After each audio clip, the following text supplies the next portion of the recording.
안녕하세요. 10분 소방 현장 대응 기술의 아나운서 박원일입니다. 네, 안녕하세요. 개그맨 홍순목입니다. 오늘은 제가 어떤 걸 배우게 될까요? 자, 오늘은 경기 소방 특화 3대 전술에 관해서 알아볼 예정입니다. 벌써 막 제목부터 뭔가 본격적이에요. 경기 소방 특화 3대 전술은 현장에서의 혼란을 예방하고 효율적으로 화재를 진압하기 위해 준비된 현장 대응 대책이라고 보시면 됩니다. 어떤 내용을 담고 있을지 굉장히 궁금한데요. 3대 전술의 각 명칭을 들으면 대략 감이 오실 텐데요.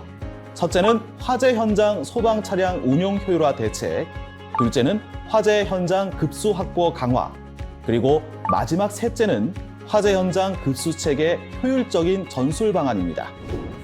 벌써 현장의 모습이 막 그려지는 것 같습니다. 일단 소방차가 출동하면서부터 시작되는 것 같은데 차량 운용 효율화 대책에는 어떤 것들이 있을까요? 지휘 없이 화재 현장에 차량이 출동하면 차량이 서로 꼬리 물기를 하면서 특정 위치에 몰리는 차몰림 현상이 발생하게 됩니다. 이럴 경우 소방 차량의 현장 진입을 방해하게 될 뿐만 아니라 소화전 확보도 제한되는 등 원활한 화재 진압에 지장이 생기게 됩니다. 길이 좁은 지역이면 더 그렇겠네요. 그럼 현장에서는 어떻게 해야 되죠? 먼저 현장 지휘관은 출동 단계부터 차량 동태 시스템을 통해서 선착 및 후착 차량을 파악해 소방 통로 여건에 맞게 작전을 지휘해야 합니다. 또한 임무를 명확히 하기 위해 지휘자, 운전원 등을 차량 통제관으로 지정해서 차량이 몰리지 않도록 하고 특히 탱크차들이 원활하게 순환 급수를 하도록 순환 지점을 설정하는 등 역할을 수행해야 합니다. 현장에 도착 시 만약 지시가 없다면 선탑자는 인근 지역 공터 등에 정차하도록 해 차량이 몰리지 않도록 적극적으로 활동해야 합니다. 현장에서 차량을 어디에 배치하느냐에서부터 본격적인 작전이 시작된다고 생각하고 움직여야겠군요. 그렇습니다. 이제 지휘에 따라 차량이 적절한 장소에 도착한 이후에는 어떻게 해야 되죠? 빠르게 호스를 전개하여 화재 진압을 해야 할 텐데요. 이를 위해서 차량에 비치된 소방 호스를 한 겹이 아닌 두 겹으로 마는 것이 바로 차량 운용 효율화의 다음 방안입니다. 얼핏 들었을 때는 실감이 잘 안 나는데 호스를 한 겹으로 마는 것과 두 겹으로 마는 것의 차이가 그렇게 큰가요? 생각보다 큰 차이가 납니다. 애초에 두 겹말이 호스 기법은 한 겹말이 기법의 단점을 보완하기 위해 개발됐습니다. 두 겹말이 호스 기법은 호스의 전개가 간편해 화재 현장에서 대원들의 체력 소모를 최소화하고 신속한 방수가 가능하게 해줍니다. 오, 정말 차이가 크네요. 네, 이뿐만이 아닙니다. 비포장도로 및 경사로, 좁은 공간 등 수관 연장 시에도 두 겹말이 호스 기법은 꼬임이 없고 호스 전개 시에 충격으로 인한 수카플링 나서선 손상이 일어나지 않는 등 많은 장점을 지니고 있습니다. 오, 이렇게 얘기를 듣고 보니 정말 획기적인 방법인 것 같습니다. 네, 현재도 경기도 소방재난본부에서는 차량에 적재한 한 겹 호스를 두 겹 호스로 교체했습니다. 그러니 두 겹 호스 활용법을 꼭 숙지하셔야겠습니다. 훈련 시 손으로 직접 말아 그립감이나 호스의 느낌을 체득하는 것이 중요합니다. 단순하게 생각했던 소방호스에도 소방관분들의 많은 고민과 노력이 들어가는군요. 감탄이 절로 나옵니다. 맞습니다. 자, 그럼 이제 두 번째로 특화 전술로 넘어갈 차례입니다. 바로 화재 현장 급수 확보 강화입니다. 불을 끄는 작업인 만큼 물을 끌어오는 것도 굉장히 중요하겠죠? 그렇습니다. 화재 현장 급수 확보 강화는 화재 현장에서 소방 용수를 관리하는 관리자를 지정하고 통제단 운영 시 급수 지원반을 운영해 급수 확보가 원활하도록 인력을 지원하는 방안입니다. 현장에서 이런저런 문제로 정신이 없을 텐데 급수 체계를 전담하는 급수 지원반이 있으면 마음도 든든하고 화재 대응도 효율적으로 진행될 수가 있겠군요. 그렇습니다. 통제단의 주요 임무로는 차량 통제, 탱크차 분산 순환 급수, 소화전, 저수조, 저수지 등 수원 확보와 원거리 급수 지원 등이 있는데요. 이 모든 임무는 급수 전술 실행을 통해 현장의 급수 체계를 유지하는 것입니다. 솔직히 소방차에서 저장된 물을 뿌리는 줄 알고 있었는데 물을 공급하는 일이 쉬운 게 아니었네요. 그럼 이제 3대 전술의 마지막으로 화재 현장 급수 체계 효율적인 전술 추진을 알아보도록 하겠습니다. 급수의 핵심인 소화전을 주로 얘기하게 될 텐데 이를 이해하기 위해서는 먼저 상수도 시스템을 알아야 합니다. 공부해야 될 게 굉장히 많네요. 네. 상수도 시스템에서는 어떤 걸 해야 될까요? 수돗물은 정수장에서 생산해 지대가 높은 배수지로 보내집니다. 배수지에서 가정까지는 자연 낙차압으로 공급되는데 관의 직경, 즉 관경은 지역마다 다양하고 일률적이지 않습니다. 출발점인 배수지는 300mm인데 마지막 공급지는 80mm까지 줄어들게 됩니다. 아, 그렇구나. 그렇다면 상수도 배관에 따라 소화전 유량도 달라지겠죠? 그렇습니다. 이 소화전 상수도 배관도를 한번 살펴보겠습니다. 화면은 경기도 면단위 농어촌 지역 한 부근의 상수도 배관을 표시한 겁니다. 빨간 실선이 상수도 배관망인데요.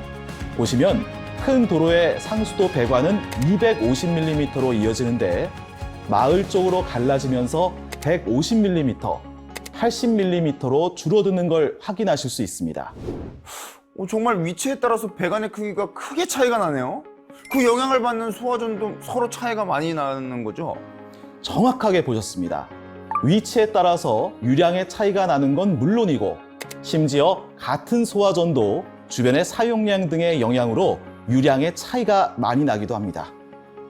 따라서 화재 현장에서 효율적인 급수 전술을 펼치기 위해서는 급수에 유리한 소화전을 확보하는 것이 필수적이라고 할 수 있겠습니다. 와, 정말 어려운 문제네요. 어떻게 해야 가장 효과적으로 현장에서 활용할 수 있을지 진짜 머리 아프시겠어요. 그래서 실험을 통해서 급수 전술에 도움을 줄 수 있는 방안을 마련했습니다. 지금부터 하나씩 살펴보도록 하겠습니다. 좋습니다. 충수를 진행할 시에는 도구를 전부 활용하는 것이 시간을 단축시킵니다. 현장에서 참고하시면 좋겠습니다. 배관이 크니 유량이 많아서 그렇군요. 그렇습니다. 또 상수도 배관의 크기가 200mm 이상일 경우 동일 상수도 라인에 위치한 소화전 2개, 총 4구를 동시에 개방해도 유량의 변화가 없었습니다. 그러니 한 라인에 있는 2개의 소화전이 있다고 해서 망설일 필요 없이 2개를 동시에 점령해서 사용하면 됩니다. 그런데 만약 화재가 소화전으로부터 거리가 떨어져 있으면 어떻게 하나요? 좋은 지적입니다. 소화전을 점령한 점령차가 150m 거리의 소방차에 급수를 하게 됩니다. 해당 조건으로 실험을 해보았을 때 4인이 두겹말이 방식 호스를 이용할 경우 3분 16초 정도의 시간이 소요되는 것을 확인할 수 있었습니다. 따라서 필요시에는 원거리 소화전 점령을 주저하지 말고 적극적으로 활용하시면 되겠습니다. 거리가 멀어지면 수압이 약해지거나 하진 않나요? 이제 정말 소방관 같으시네요. 말씀하신 것처럼 500m 이상의 원거리는 압력이 저하돼 중계차를 배치해야 됩니다. 호스에 굴곡이나 꺾임이 없다면 중계차 배치는 일반적으로 200에서 250m 정도까지 가능하며 실험 결과 적절히 배치했을 경우 500m 이상 떨어진 소화전도 점령 송수가 가능했습니다. 그럼 소화전에만 연결하면 끊임없이 방수포를 사용할 수 있는 건가요? 그렇지는 않습니다. 일반적으로 펌프차가 방수포로 방수하는 양이 급수양보다 더 많기 때문에 중간에 방수포가 중단되는 시간이 생기게 됩니다. 이를 실험을 통해 확인해 본 결과 200에서 300mm 상수도 배관에 연결된 소화전에서 탱크차에 2구를 충수하고 다시 탱크차는 방수구 한 구를 사용해 0.7MPa 압력으로 펌프차에 급수했을 때 펌프차가 0.7MPa의 압력으로 방수할 시 탱크차의 유량이 1000리터 감소하는데 5분 40초가 소요됐습니다. 탱크차의 용량을 10,000리터로 가정했을 때 50분 정도의 지속 방수가 가능하다는 계산이 나오는데요. 만약 중간에 추가 급수를 할 수 있는 상황이라면 말씀하신 것처럼 중단 없이 방수포 방수가 가능합니다. 야, 얘기를 듣다 보니까 소화전을 통해 확보할 수 있는 유량이 정말 중요하다는 그런 생각이 듭니다. 그렇습니다. 이 유량이 풍부한 소화전, 저수조, 소방청사 등에서 탱크차 충수 시에는 방수구 2개의 호스를 연장해 한 번에 2대씩 급수하면 더 빠르게 화재 현장에 급수 지원할 수도 있습니다. 하지만 유량이 풍부한 소화전을 찾는 것 외에도 급수 효과를 늘리는 방법이 있습니다. 그게 뭔가요? 바로 평소에 훈련을 하는 것이죠. 리모컨으로 조정하는 화학차, 탱크차의 경우 정확한 지점에 방수가 되지 않아 일부 소화 용수가 유용하게 사용되지 않는 경우가 있습니다. 이를 해결하기 위해서 평소 방수포 조준 방수 훈련을 실시해 유실되는 수원을 줄인다면 그만큼 급수 효과가 발생한다고 볼 수 있습니다. 철저한 준비와 꾸준한 훈련이 역시 답이었군요. 그렇습니다. 오늘 배운 내용은 어떠셨나요? 제가 얼마나 소방 현장에 대해서 몰랐는지 새삼 깨달았습니다. 소화전은 다 같은 건 줄 알았는데 그것도 아니었고, 또 현장에 출동하실 때 이렇게 많은 것들이 고려되는지 진짜 미처 몰랐습니다.